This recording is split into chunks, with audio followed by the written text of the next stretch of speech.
registered, because obviously without the matter being before your honor, then your honor will be handicapped in dealing with that. I don't think it's one of the files I have. I've seen the files properly. Yes. We don't seem to have such a name ready. Yes. So until it's brought up to court. And please, this, off record. This is your court, your honor. So your honor can give instructions and directions for the file to be brought here, for the plea to be registered. You are told 9 o'clock, we've been here. You are told it's here, he has been brought to court. No, we are told to be here at 9. At 9? Yes. Okay. You can actually confirm I was with him downstairs. Because I have only phone myself. And senior counsel Kalonzo Musyoka has actually been downstairs there trying to persuade them. And the client is... We haven't finished with that? Your Honor, with your kind permission, there's also a file we have for Mr. Menke, 10/12 of 2019. It's for hearing. It wasn't here before. I don't know whether the... George Patrick Macharia, Isaac Wanyoike, Veronica Katere, George Murasha, George absent, Patrick Macharia, present, Isaac Wanyoike, present, Veronica Katere.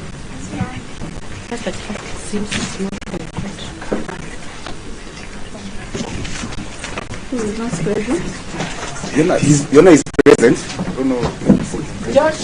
Yes, President. They are all present. We can do it, Your Honor, in that matter, is my name for the accused persons. Mr. Kiwinga is on record watching brief for the complainant. Your Honor, the same was coming up for hearing. And on our part, we are in proceed. Prosecution?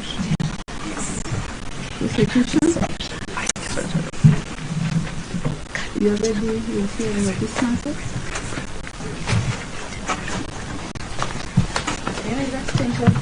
10/12 of 2019. Police file is 162/21, 2019. I only this one. The others are being We have 1 minute. Okay. Yeah, looking at now busy and crowded your court is. We need a few minutes. Yes. We arrange for police to be taken, and then we're going to Very hear. well. Okay. Yeah, we'll adjourn for about 10 minutes. We give them time to arrange for police. We take the police, and then we go for hearing. That's very helpful. Thank you. Your Honor, with your kind permission, there was a matter which was mentioned. The accused person had not yet been brought from the prison cells. He's now here in court. Which one is that? Mention the matter. The name is Yes. Tabani. Tony?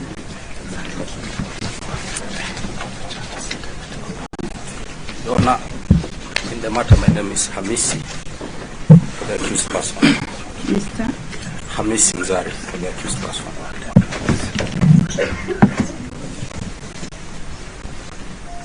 Your Honor, the matter was coming for defense hearing, but we had intimated that we want to do a plea bargain, Yes.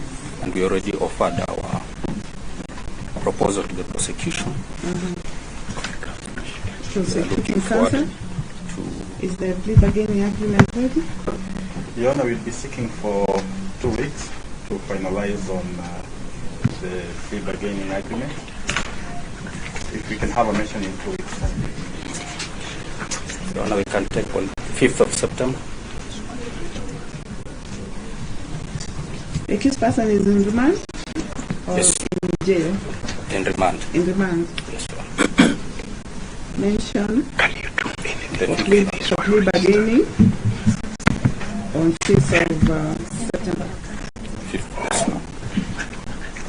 What they are following. Thank you. Normal mention, is it also 5th? You can do the 5th, Your Honor. Yeah, let him come on 5th. Much obliged. Your Honor, very kindly, can we dispose of that file that was here yesterday?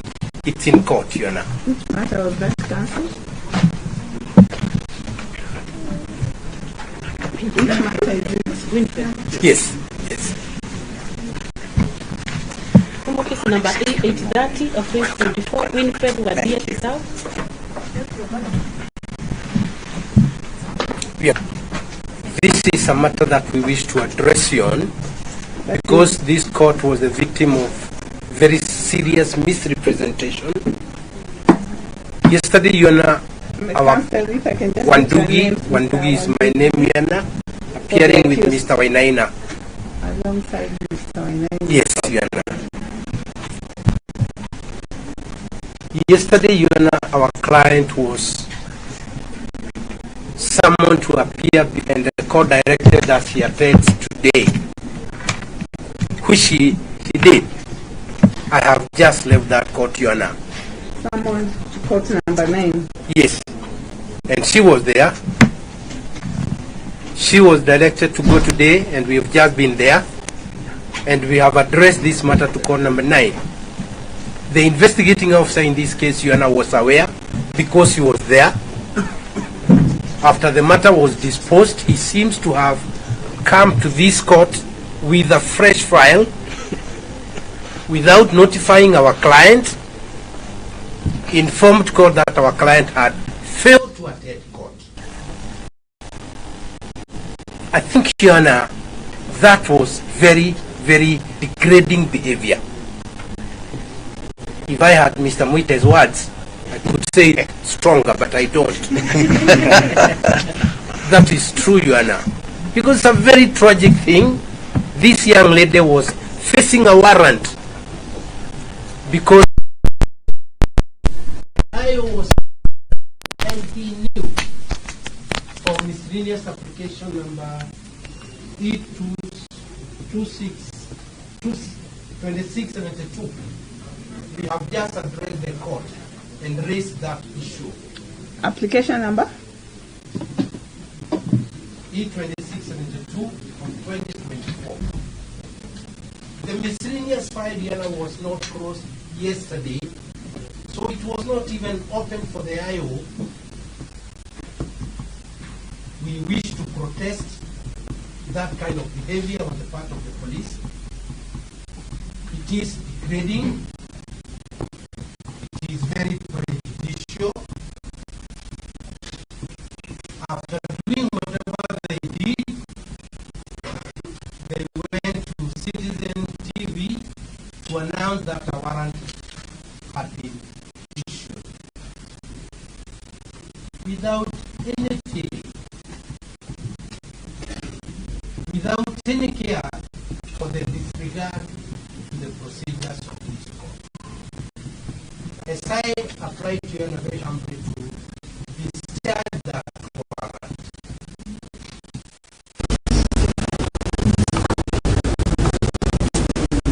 I would wish done by the investigating team. In due time, we shall be praying. Yona, let me clarify. There were 2 sets of orders issued by the High Court.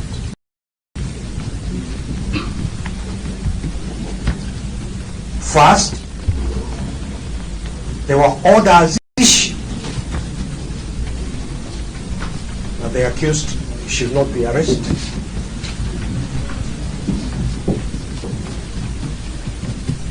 And the arresting of the accused was contempt violation of those court orders. If you can hand over the orders.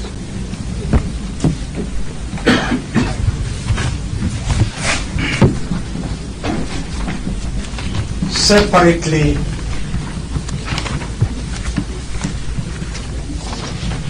Yona, that is a copy of the court order.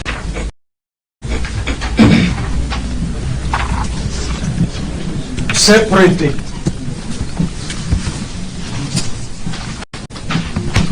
Your Honor, there were orders issued by the High Court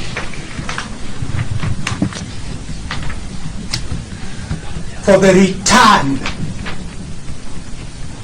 of the guns confiscated from Jimmy Wanjigis which were licensed, he had a valid certificate for the guns, and the orders of the High Court were for the return of those guns, which were returned, but also they were returned. They were returned to Jimmy Wanjigis in accordance with the court orders.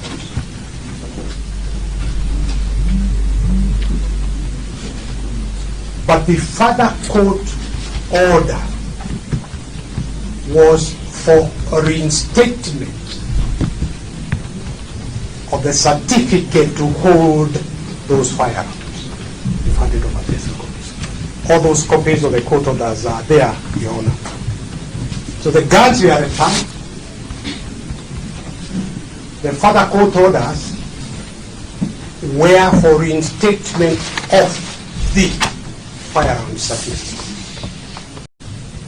The firearms are specified, set out in the order of the court.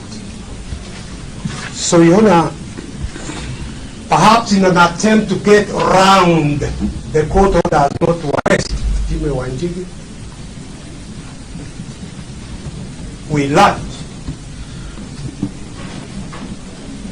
that despite the clear provisions of Article 47 of the Constitution, fair administrative action,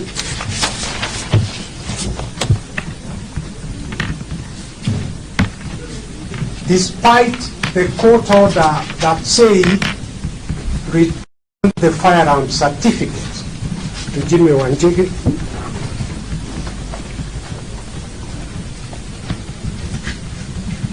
the police decided, without any notice of any kind to Jimmy Wanjigis, to cancel the firearm certificate in order to charge him with being in possession of guns without a certificate. Now, Your Honor, as this Honorable Court is aware, before any adverse action is taken against anyone, the police were under an obligation under Article 47 of the Constitution to give a notice to the holder of that firearm certificate. That is what Article 47 is all about. That is what fair administrative action is all about. In order for him to be heard in his own defense before an adverse decision is taken. So we have these cogent basis and reasons for challenging the attempted charges.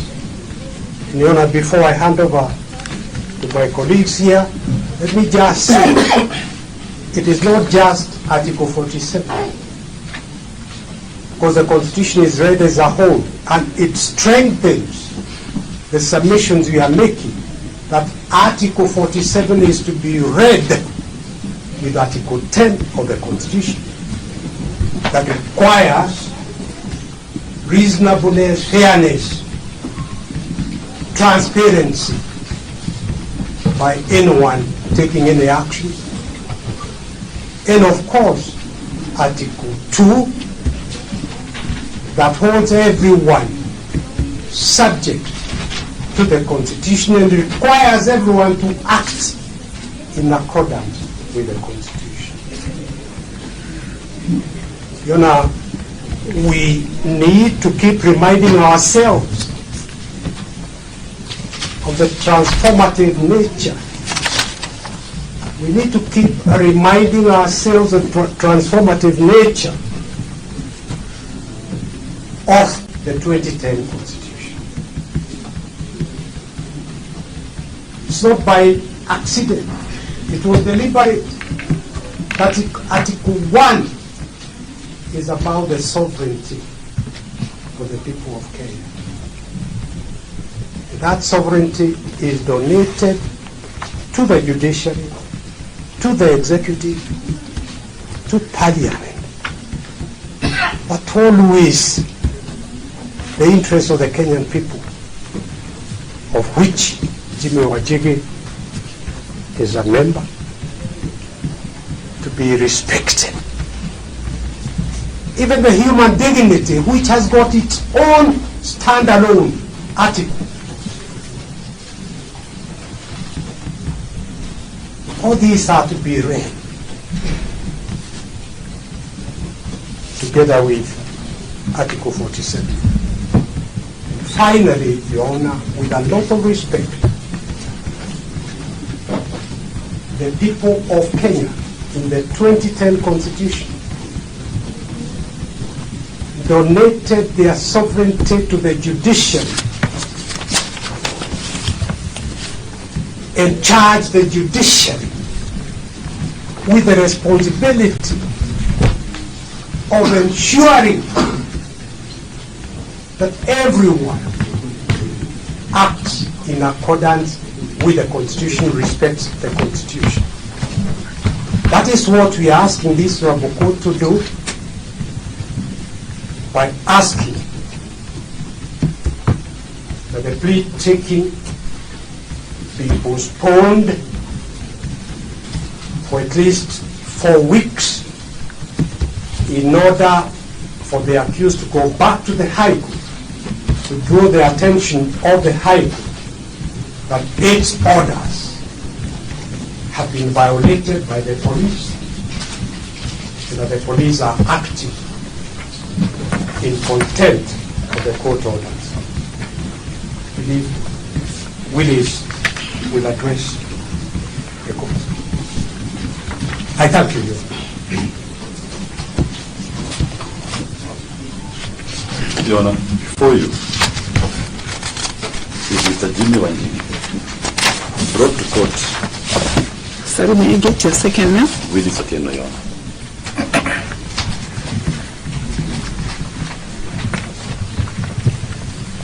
Yes. Your Honor, before you is Mr. Jimmy Wanjigis, brought to court in handcuffs at the behest of the state, and they are seeking to invite you to admit a charge and invite him to take a plea on those charges. Your Honor, you are a court of law, a court that respects the authority of its own processes and the authority and orders of other courts within the Republic of Kenya.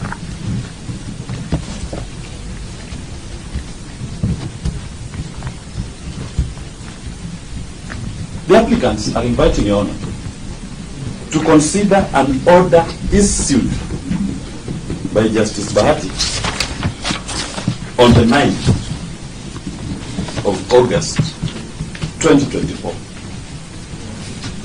which order is in specific terms. Order 2 speaks to an order directing the state, including IG,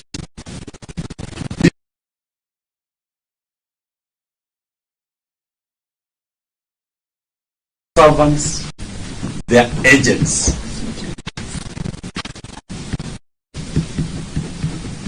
from arresting Mr. Jimmy Wanjigis. Mr. Jimmy Wanjigis.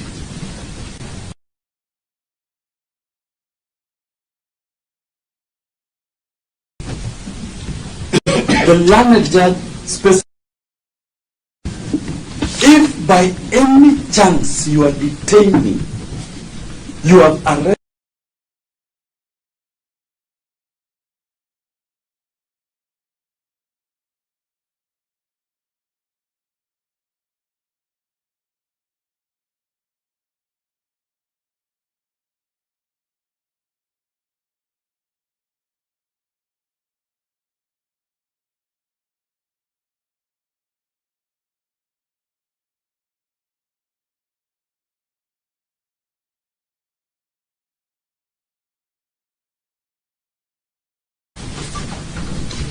the orders of the High Court were for the return of those grants, which were returned, but also they were returned.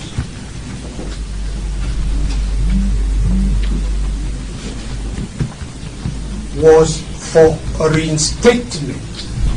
The court orders are there, Your Honor. Of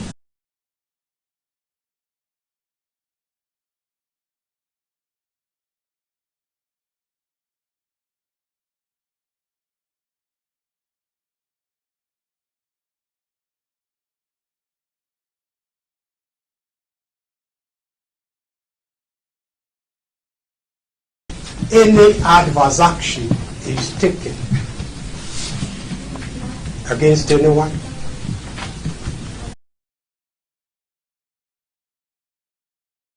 or challenge.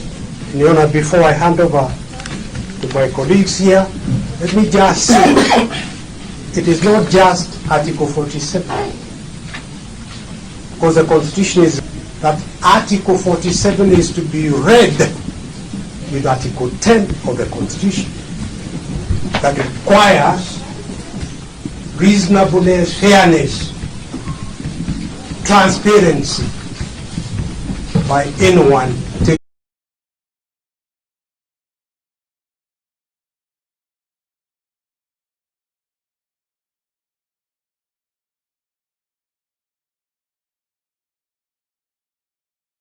respect. The people of Kenya in the 2010 Constitution donated their sovereignty to the judiciary. it is in plain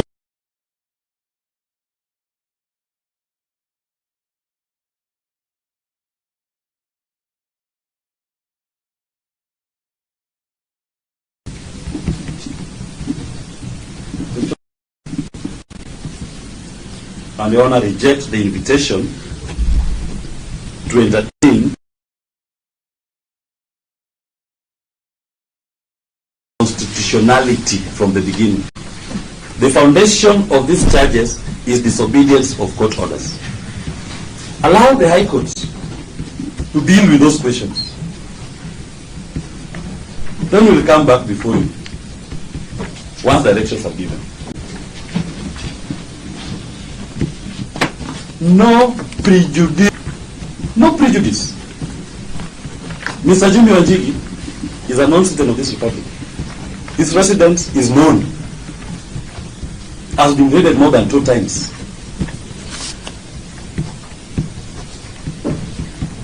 It's the raiding spot. The 4 weeks deferment will not prejudice anybody whatsoever, but it will uphold our Constitution and our commitment to the rule of law.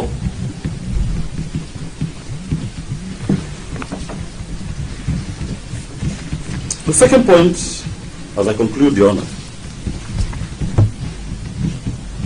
of firearms by Mr. Jimmy Wanjigi was litigated before the High Court in Petition 520 of 2017.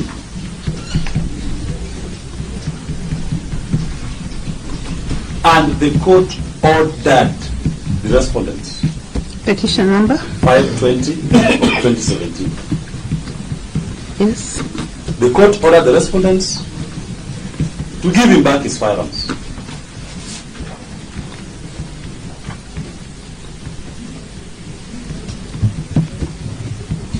Your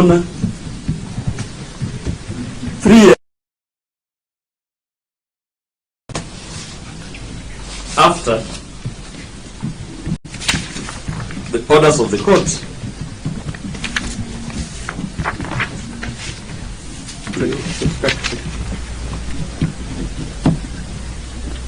I have 2023. The High Court in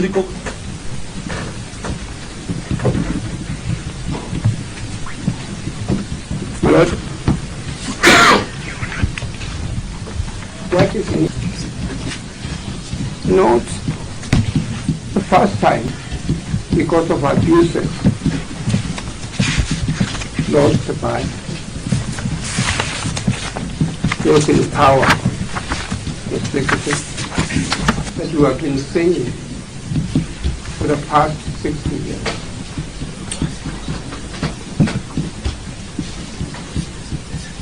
If you may permit me, Your Honor, to mention to you respectfully what has happened to you and his father, his father.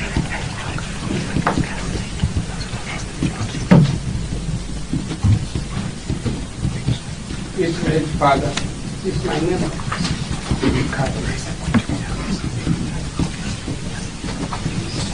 And I recall one day,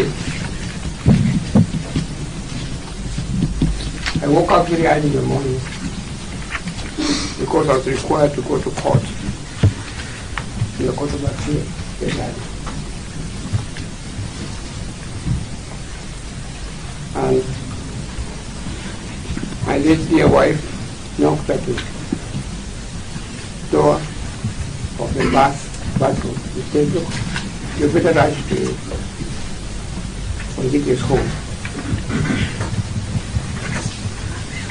The general police have invaded the home.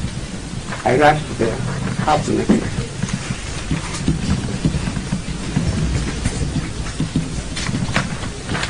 I had on a towel tied around my waist.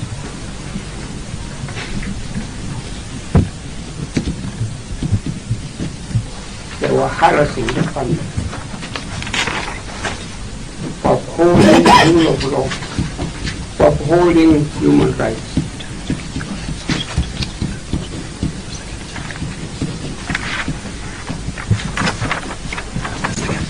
Your Honor, the background of these charges before you, as my hand friends have carefully pointed out this, quite clear. Valid court orders have been obtained.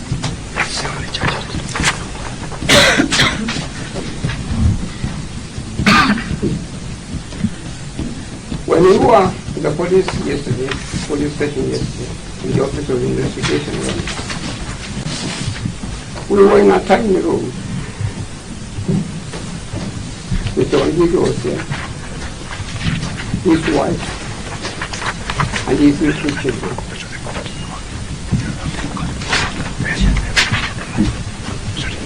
The reason why we had gone to that police station had nothing to do with the gun offenses at all. Absolutely nothing. Absolutely nothing.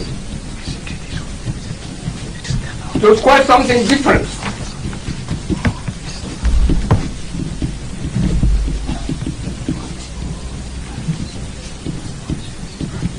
And my friend Mr. Otieno, was able to give the background of the matter. And we convinced the officer was investigating the matter. They shook hands that will come another day. Out of nowhere,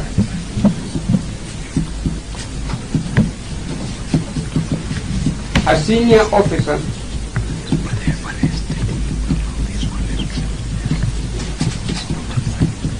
came to forefront. What's the name of the police officer? He was Kitchen. Son, Mr. Son. He was reluctant even to give his name. That's why Martin when came out with a story about guns. It was clearly an afterthought.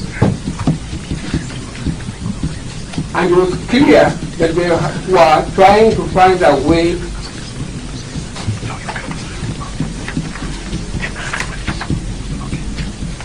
of keeping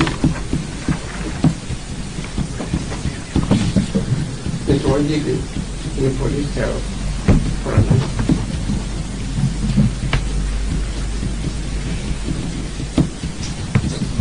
Your Honor, what I observed most objective and contrary to administration of justice. Mr. Wanjigis was handcuffed in the presence of his little children, in the presence of his wife, clearly trying to demean Mr. Wanjigis as head of the family.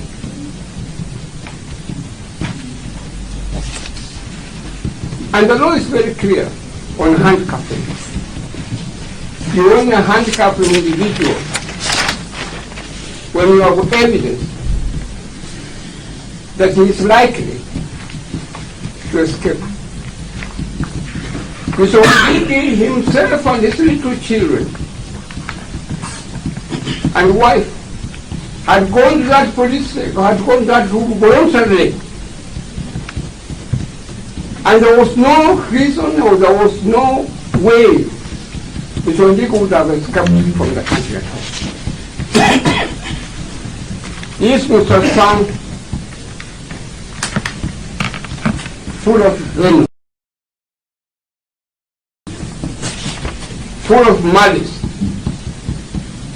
trying to demonstrate that has got the power and authority to do anything he can under the Kenyan Constitution. Handcuffed in the presence of his little children. Your Honor, this is not what we fought for. We are going back to primitivity in the administration of criminal justice in this country. The 2010 Constitution was to establish an environment under which we do things in a civilized manner, not in a crude, primitive manner at all. You cannot go ahead and handcuff an individual in the presence of his little children, in the presence of his dear wife. What you are doing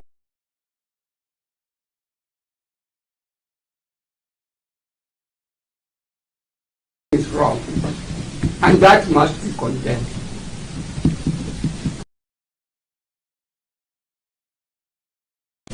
In the strongest possible language.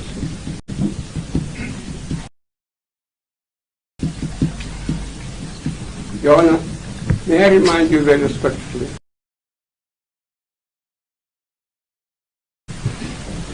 of our 2010 Constitution.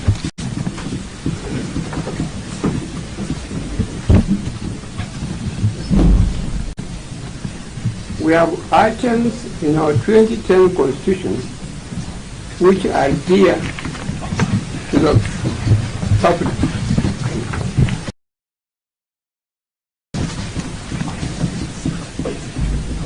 The family, the children, privacy. Of January 2019.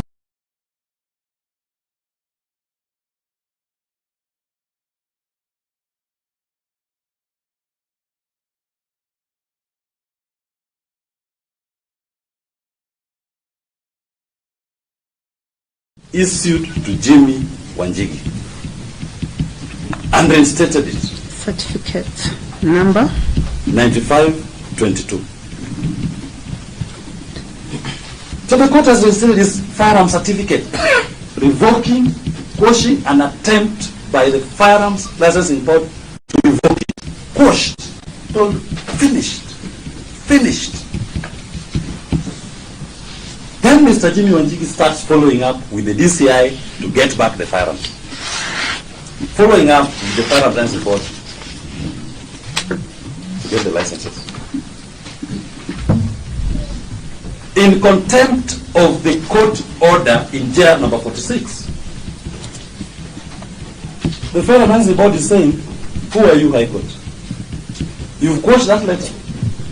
We'll validate another letter and revoke the same certificate. You think you know us? You don't know us. We'll show you who we are. You finish with the court, we'll start afresh. That's what they're doing to you. Court decide to ignore the court orders issued. Jimmy's certificate, fine. We will revoke it again. And we proceed to revoke it again. In contempt of court. They are telling the court, you think you know us. We have many tricks up our sleeves. You revoke this one, we issue another. And Your Honor, for good measure, we filed an application for contempt of court in JR number 46 against the chairman and the members of the Firearms Licensing Board. They are treating these courts with disdain. That's JR number 46 this morning. And that board is the complainant in the proposed charges. That board that participated in the High Court proceedings, JR 46, they are the respondents. They have now become the how ridiculous, issued by the court, possession of firearms. And as my senior says, no notice, no invitation, no meeting. A person can decide to be clever by a half, by doing something to countermand those orders, not to by looking into the conduct of the complainant here, who was the respondent in JR 46. That is the injustice being meted against Mr. Wanjigis.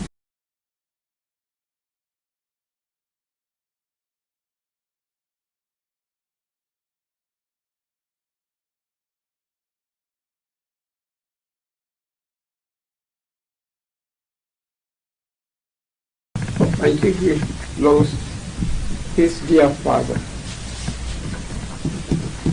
We are Africans. A person losing a father, the government should take individual is a difficulty to take other circumstances into account.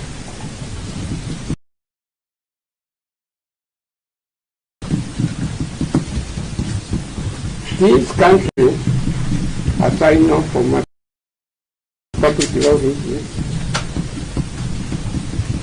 does not cancer. This country does not have Just cancer. This country does not have Just a minute. Sorry, Your Honor. I apologize.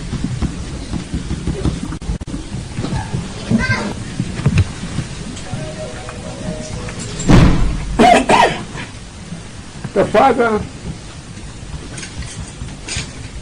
was home. I could freely enter.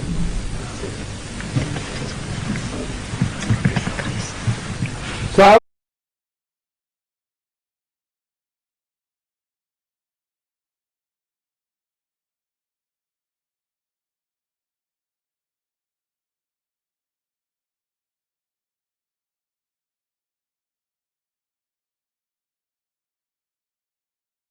Member of Parliament for Kumekucha,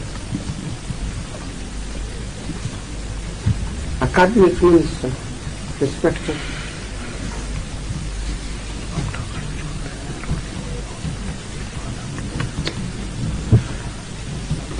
He died at the age of 92. Our active media is shaken.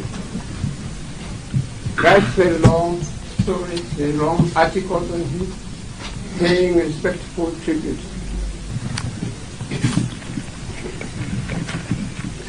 In a banana republic.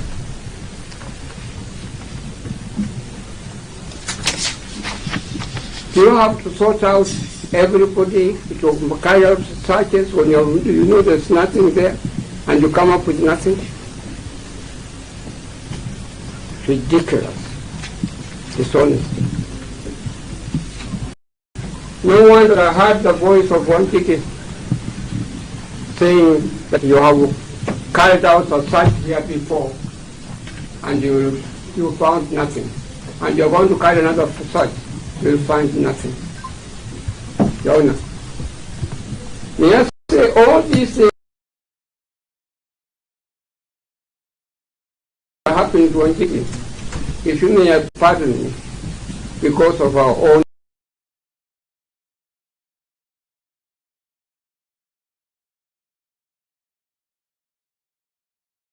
in the judicial system.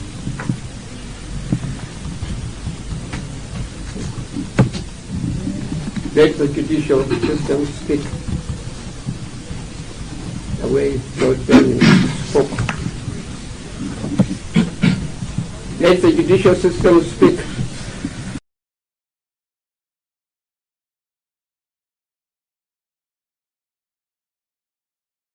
Courage is called for. And you have been given opportunity to demonstrate that we who are associated with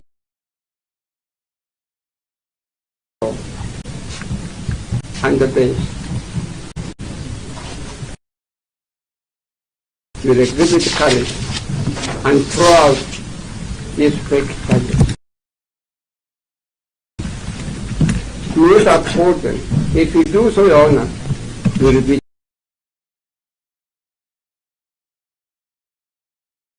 taking us back to the way it is.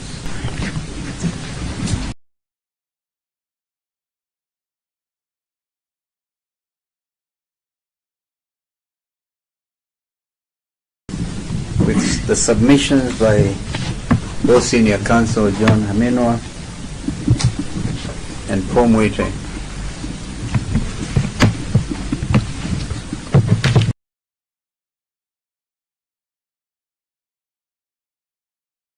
with regard to the matter before you.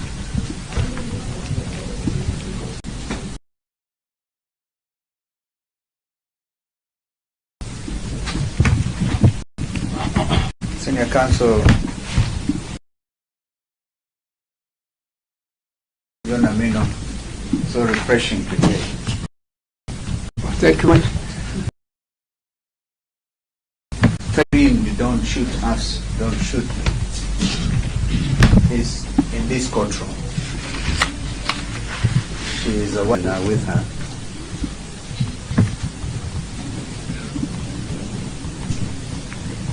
Therefore, Your Honor,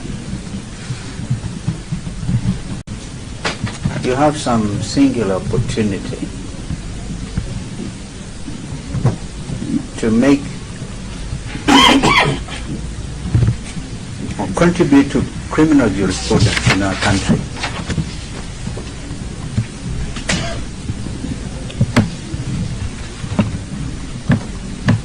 By saying no to impunity in the Constitution 2010.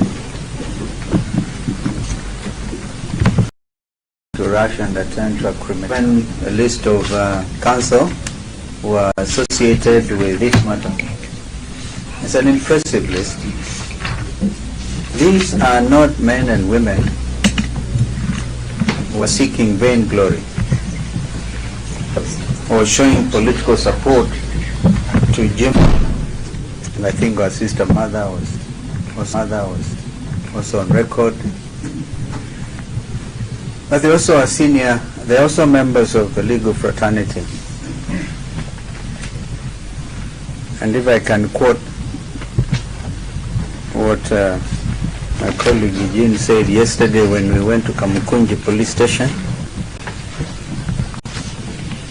the judiciary is our last line of defense if we are going to still remain as a country under the rule of law, in a country that is a democratic state.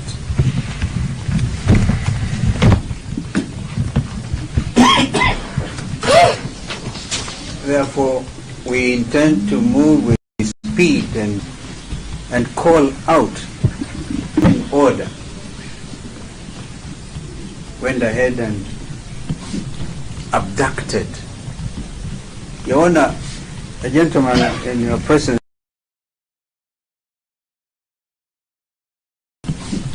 abducted. Your Honor, a gentleman in your presence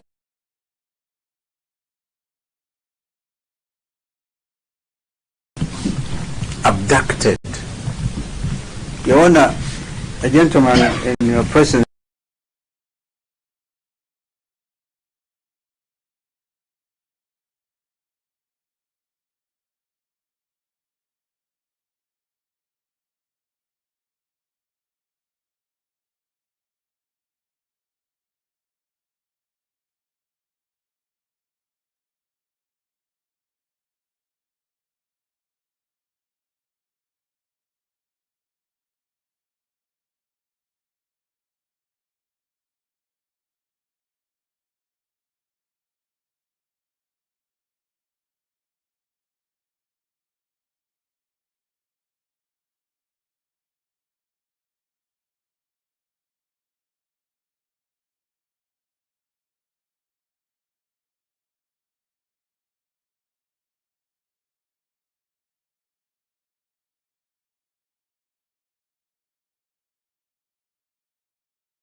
When I wrote a letter, I'll give you a copy.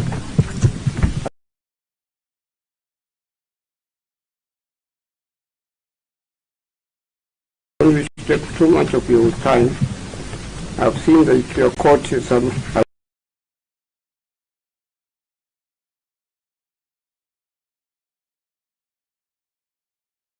of work, but I would like you to go through it.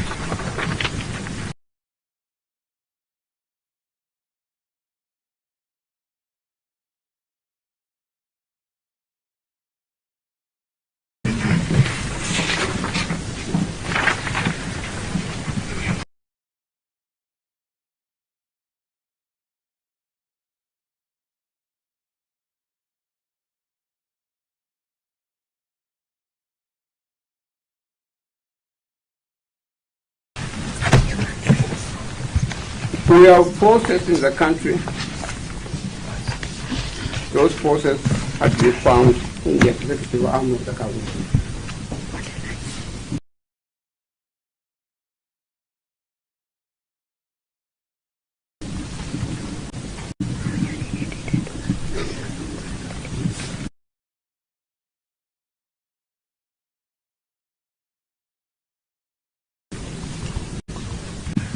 And some second-rate politicians.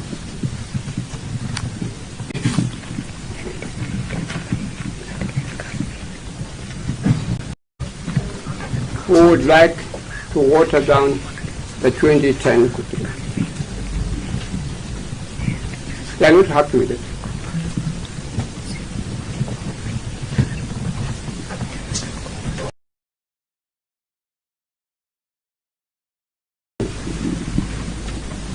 can only, as he has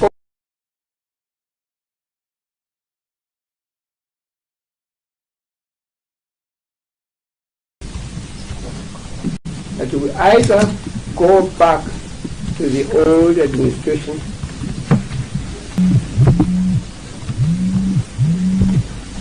or you sitting there so that the executive does not take you for granted.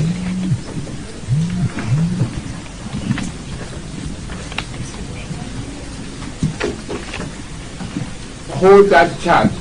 You will say to them, no. Given this background, I'm throwing out these charges. Given this background, I'm making an order for a stay.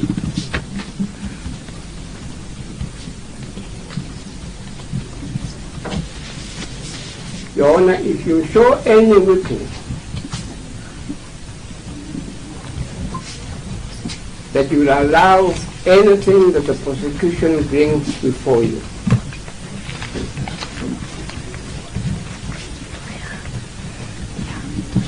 Your Honor, you are destroying the Kenyan community. Will blame you. We are where we are at the moment because of this 2010 constitution. Take charges for it. Rise to the occasion and uphold this constitution by saying that the charges against Wanjigis are hereby stayed. Against the judge is hereby against Wanjigis.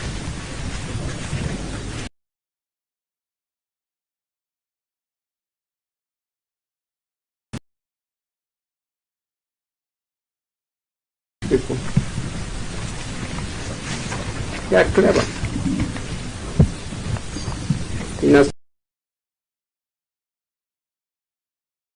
sense that is objection. Opality, don't shoot me! Don't shoot me! Don't shoot me!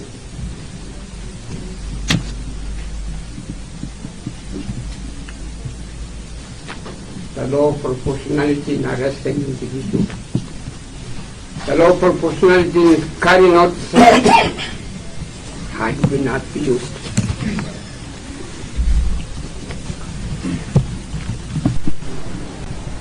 You sent 40 askaris to the home that has been aggrieved that he has lost his father, his head of the family.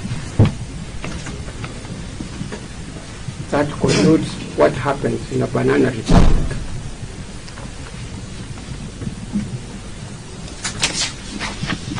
You have to sort out everybody to carry out searches when you know there's nothing there and you come up with nothing. Ridiculous dishonesty. No wonder that I heard the voice of Wanjigis saying that you have carried out a search here before and you found nothing. And you're going to carry another search, you'll find nothing. Your Honor, may I say all these things happened to Wanjigis, if you may pardon me, because of our own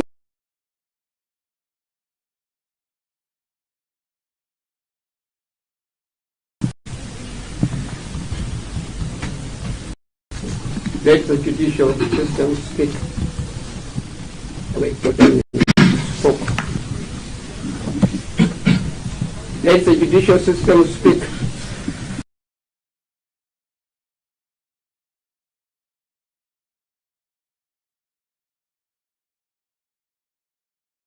Courage is called for. And you have been given opportunity.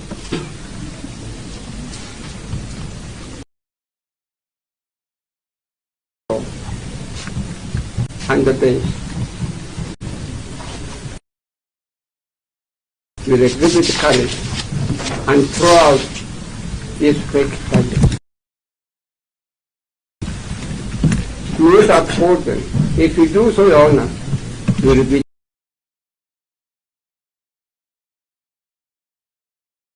taking us back to the Moi days. Thank you.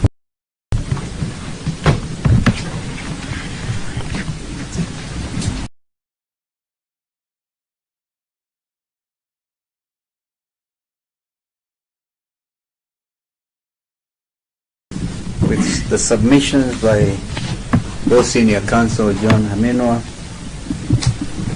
and Paul Mwite.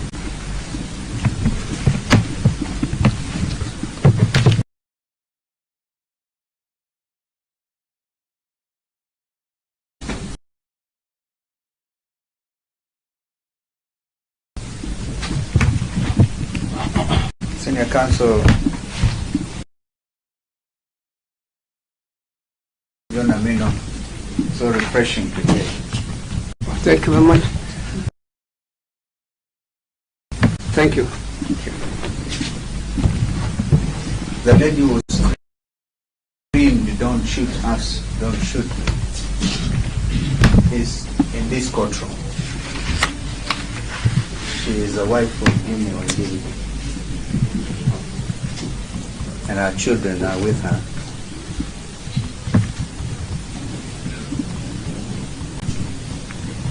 Therefore, Your Honor, you have some singular opportunity to make or contribute to criminal jurisprudence in our country.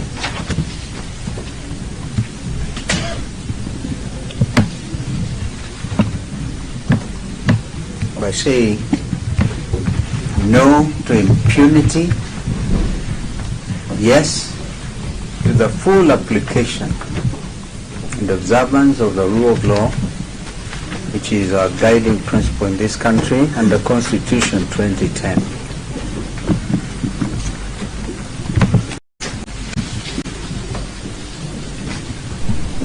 We sat patiently here when you were taking other pleas, and sorry I had to rush and attend to a cremation of a friend's mother. So I thank Paul for holding brief. I think you have been given a list of counsel who are associated with this matter. It's an impressive list. These are not men and women who are seeking vainglory or showing political support to Jimmy Wanjigis. But these are senior citizens who want to call out impunity. And although some be political leaders, like also on record, they are also members of the legal fraternity. The judiciary is our last line of defense if we are going to still remain as a country under the rule of law, in a country that is a democratic state.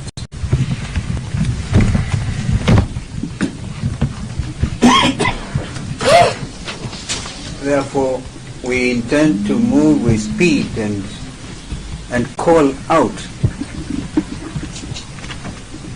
the men in the executive, all in utter disregard of a restraining order, went ahead and abducted. Your Honor, a gentleman in your presence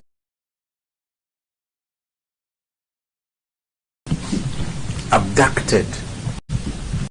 Your Honor, a gentleman in your presence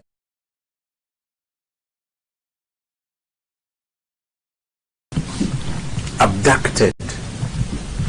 Your Honor, a gentleman in your presence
as an arrestee being held by Mr. Sang at Container. He was held overnight at Kamukunji police station. And he was held incommunicado. With no access to his lawyers.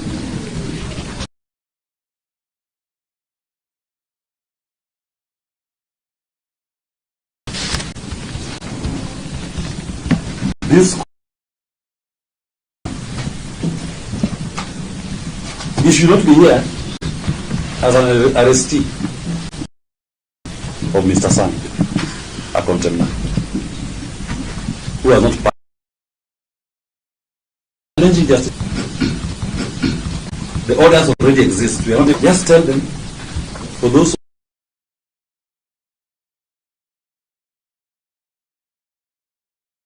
visions of my seniors. And just to reiterate to this honorable court that Jimmy Wanjigis, we want to ask each other is why in the first place we are here. Court orders are not meant to be dished out just to make people happy. The court is a place where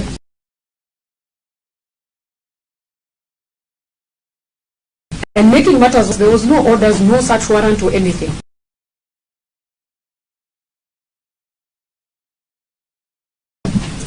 But we complied as law-abiding citizens. The search was done conclusively. As my senior has said, at 6 in the morning they're back.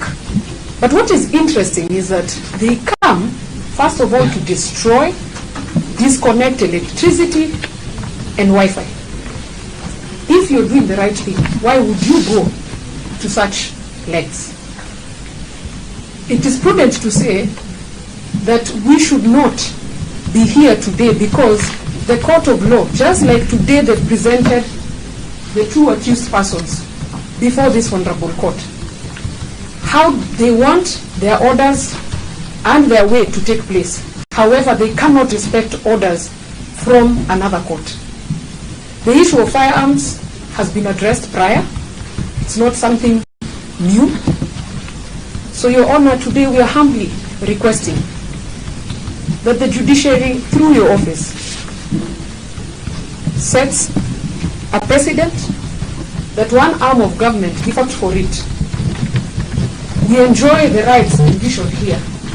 And justice should not be selective. Inasmuch as we want to respect the rule of law, it goes down to respect court orders. As a judicial officer and as a Kenyan, I humbly request, just like my seniors have said, that this issue be deferred by virtue that their court has already made pronouncements prior. Be allowed to get medical treatment because he's in pain. So I to give orders, and the orders should be respected. And if a party is not happy, there are modalities to transfer specifics. Thank you, Your Honor. You know, before the DPP Senior counsel, with all due respect, it seems we'll not feel... No. I'm not making any submission. Okay. This honorable court, a part of the defense team also consists of the Honorable Dan Maanzo, who is present in court. I should have included his name. And also Nelson Harvey,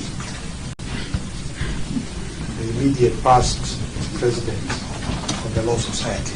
I thank you. I'm present, Your Honor. I had to come out of retirement to come and confront this time.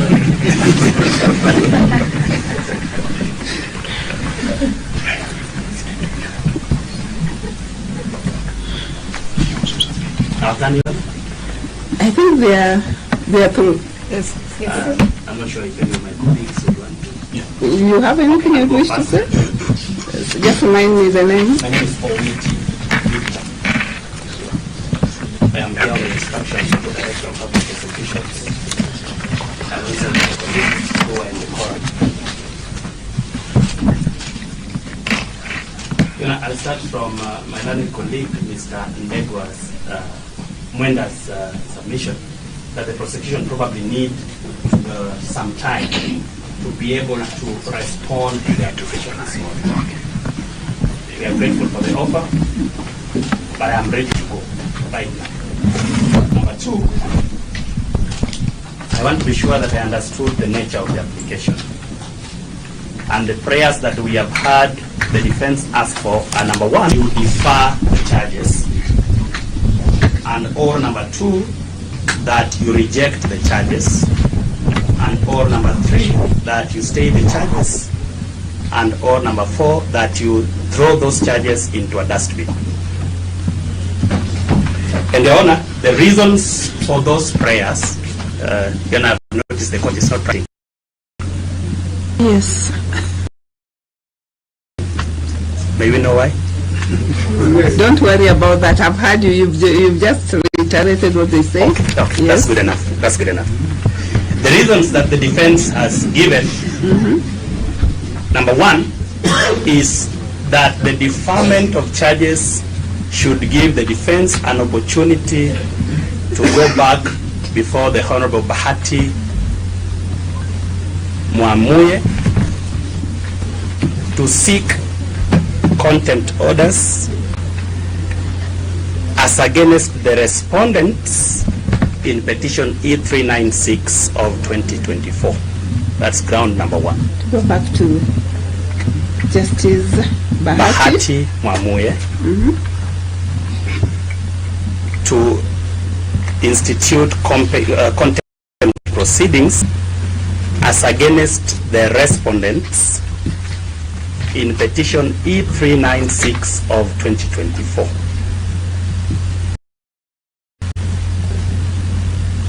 Number two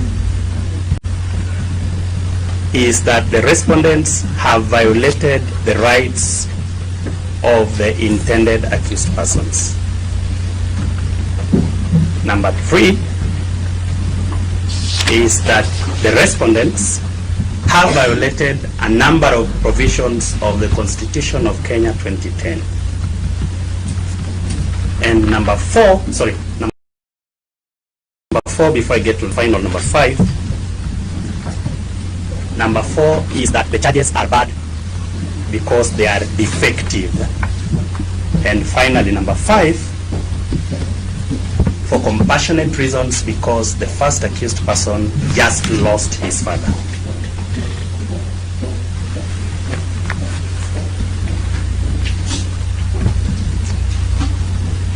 On the basis of those grounds, Learned Senior Counsel Dr. Haminwa has asked you, one, to be courageous, and number two, to make history by rejecting the charges. Now, Your Honor, that's our understanding of the dispute from the defense side, the basis for which they want either rejection or a deferment or a throwing into the bin of the charges before you. However, any court, including this court, can only do what it is empowered to do. And my starting point is the jurisdiction of this court.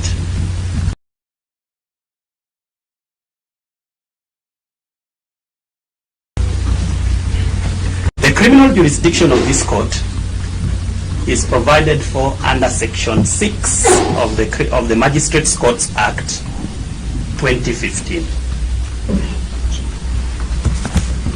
Sorry, Your Honor, just before I go to that, it's trite law that jurisdiction is everything. I need not quote the authorities, but one of those is Samuel Kamau Macharia versus Kenya Commercial Bank and another. And of course, the time-tested honors of motor vessel S. On the basis of those two authorities, the criminal jurisdiction of this court is provided for under Section 6 of the Magistrates Courts Act 2015.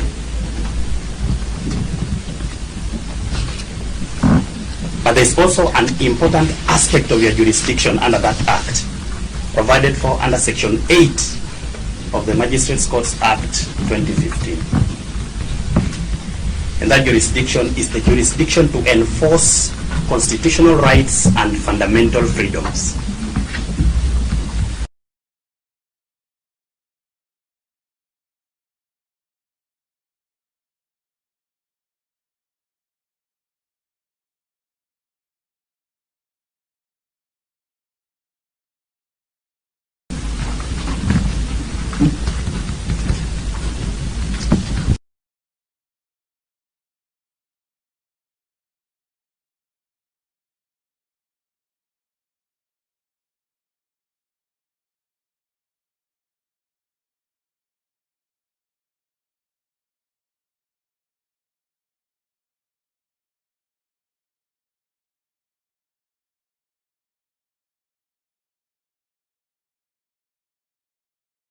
By the Criminal Procedure Code, as the CPC, or any other written law, including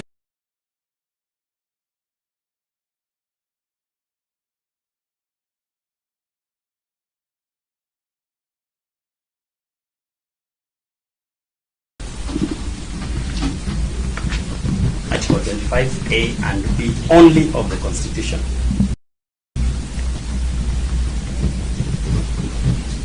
You have the first concession.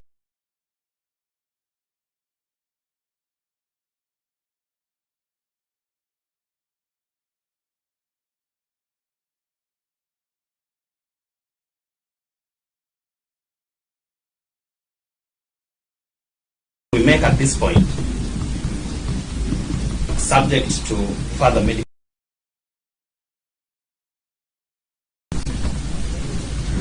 And then I was moving into a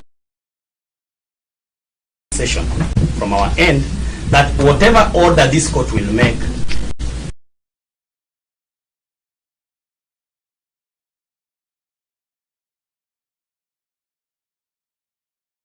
must then allow the second intended accused person to be taken for medical checkup.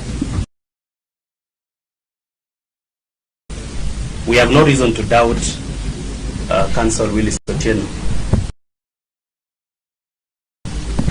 that there are injuries, but that should be determined and medical attention be given upon examination. Whatever order this court finally gives, that is on the basis of Article 25A, because the court has those powers.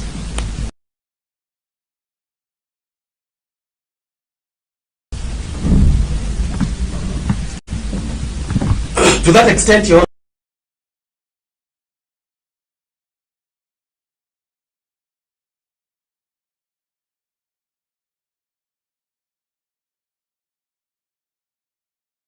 this court and the High Court respectively to institute criminal proceedings against any person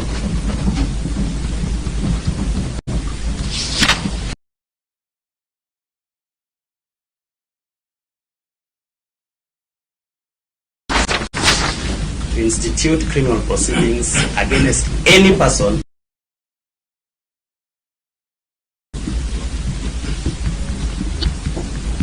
before any court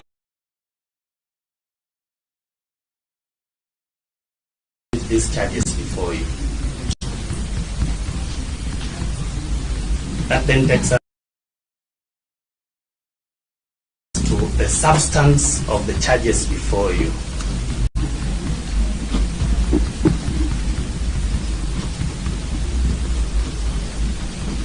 But Jonah, just before I get to the substance, allow me to address a number of issues which we think are outside your jurisdiction and which, despite your attempts to be courageous and or bold, you cannot get into.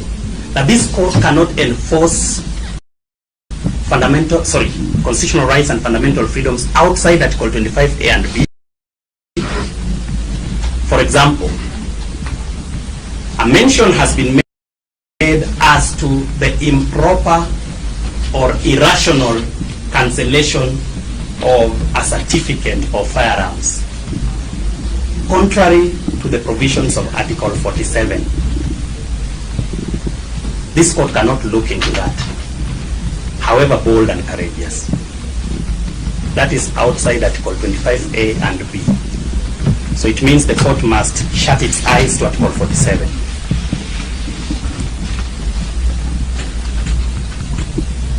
This is not to say that this court is exempt from the provisions of Article 10 of the Constitution on the national values and principles of governance. This court is bound, but from a holistic interpretation of Article 10 vis-a-vis judicial authority under Article 159, vis-a-vis the powers of the DPP under Article 157(6)(a. Yes, I'm trying to get you and record. I'm sorry, Your Honor. Yes. I have a problem with my You said the court is bound, is indeed bound by Article 10, but vis-a-vis? Vis-a-vis judicial authority under Article 159, vis-a-vis the prosecutorial powers of the DPP under Article 157(6)(a,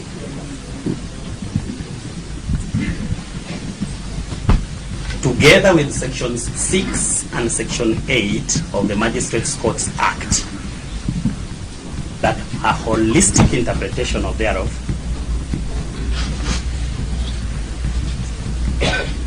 reminds this court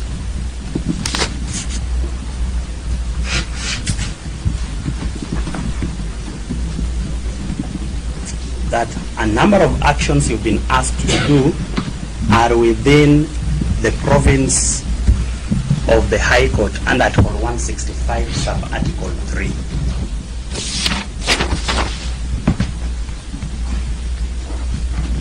Sub-Article 3. In other words, the jurisdiction to determine whether an act or omission alleged to have been done under the Constitution is in violation with the Constitution belongs to the High Court and not this court.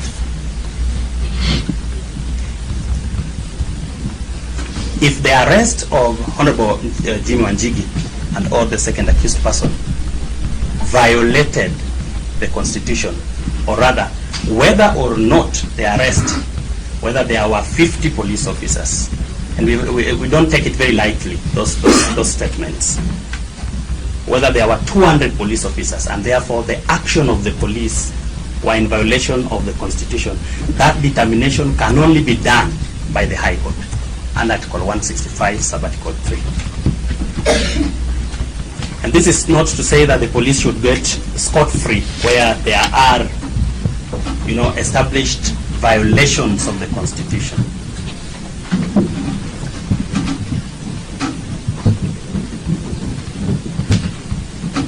And the Constitution has provided for the means to deal with that, including the establishment of the Independent Policing Oversight Authority, Independent Policing Oversight Authority, with a mandate to investigate such allegations and to punish or recommend for prosecution such police officers.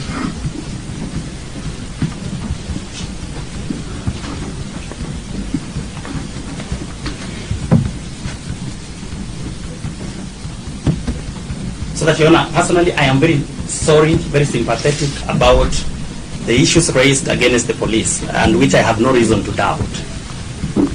But that this court has no jurisdiction to make a determination thereon.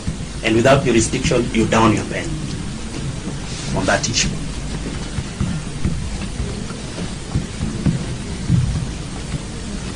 Your Honor, are the police in contempt of the orders of the Honorable Bahati Mwamuye?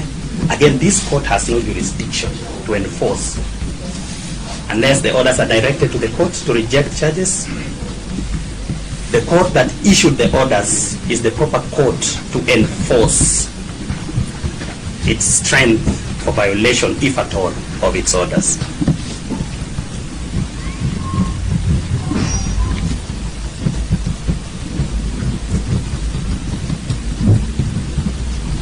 You know, if police robbed the family of Honorable Wanjigi, again, this court cannot make that determination.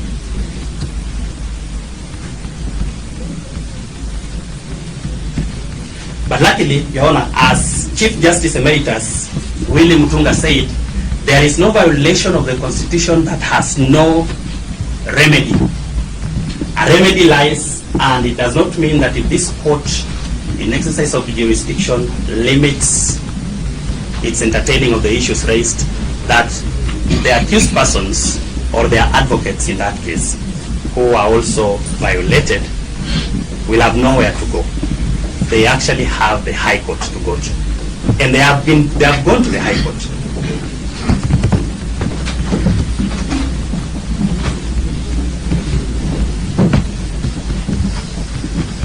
In a sense, therefore, Your Honor, still on the question of jurisdiction, what is before you is very limited.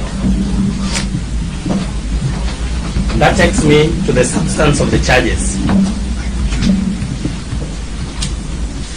Does this court have power to reject charges before it? Yes, we agree easily with the defense. But we disagree on the basis they are inviting you to reject the charges. And from a criminal law perspective, this court can only reject charges in the following cases.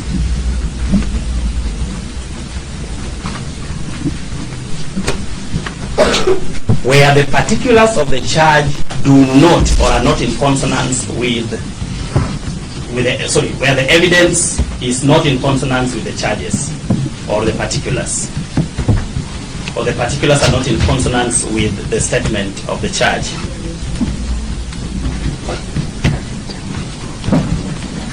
You know, that power is granted under Section 89, subsection 5 of the Criminal Procedure Code. 89, subsection 5 of the Criminal Procedure Code, that this court can reject charges on that basis.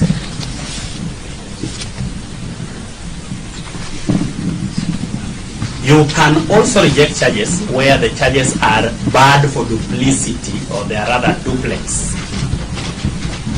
There is no allegation before you that these charges are duplex.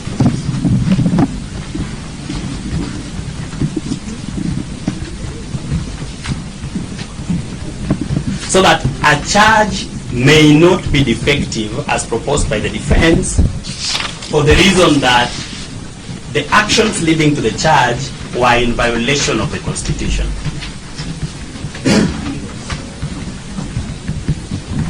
I am awed to be in the presence of very senior counsel this morning. I am comparatively younger in the profession, but I would appreciate if I am shown any authority. We're relying on the inherent powers of the court. Thank you for that reminder. This is what they record you in brackets. Senior counsel. That brings me back to that question of jurisdiction. Allow me to just read a quote from the now retired criminal law guru, Justice Bononga. And this is what he said in respect of what you've been invited to rely on as inherent jurisdiction. I'll quote. I didn't expect this to come up, but I'll provide a copy of this decision. Mm-hmm. The decision is Elijah Nyakebendo Onsongo. Elijah Nyakebendo Nyakebondo. Nyakebondo. Elijah Nyakebondo Onsongo versus Republic. 2017 Kenya Law Reports. And this is what the learned judge said. First, a subordinate magisterial court, which is this court, including a court of senior principal magistrate, only has jurisdiction as may be conferred upon it by any statutory law, including the Constitution. In criminal matters, as in the instant application, such courts do not have inherent powers.